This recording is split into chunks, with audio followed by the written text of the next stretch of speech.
घुटनों का दर्द कई कारणों से होता है, जिसमें हमारी गलत जीवन शैली यानी हमारी गलत लाइफस्टाइल भी एक प्रमुख कारण है।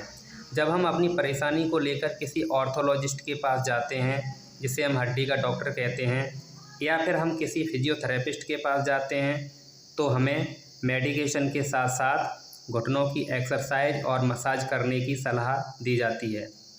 यह सच है कि यदि हमने मॉडर्न बनने के चक्कर में अनावश्यक रूप से अपनी लाइफस्टाइल न बदली होती तो हमें शायद घुटनों के दर्द का सामना नहीं करना पड़ता।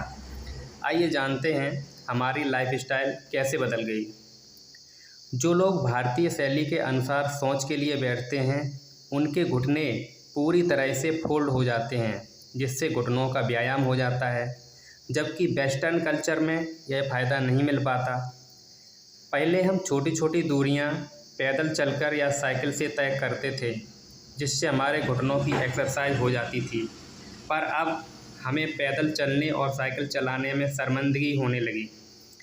पहले हम सीढ़ियां चढ़कर घुटनों की एक्सरसाइज कर लिया करते थे, पर अब हम मॉडर्न बनने के चक्कर में एक्सकलेटर और लिफ्ट का प्रयोग करने लगे, जिससे हमने अपने घुटनों की गतिविधि को रोक दिया।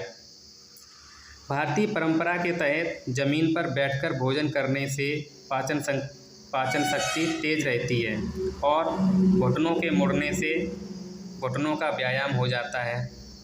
कुर्सी पर बैठकर या खड़े होकर भोजन करने से ये फ़ायदे नहीं मिल पाते। बैठकर स्नान करने से घुटनों की एक्सरसाइज हो जाती है, जबकि खड़े होकर नहाने से यह फ़ायदा नहीं मिल पाता है।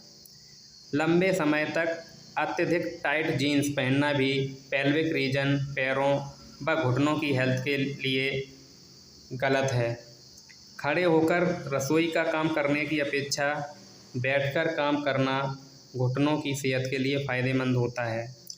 बंद कमरे में मीटिंग करने की बजाय यदि स्वच्छ, हवादार व पेड़ों की छाया में बैठकर मीटिंग की जाए तो पूरे शरीर के स्वास्थ्य व घुटनों की सेहत के लिए अच्छा रहता है।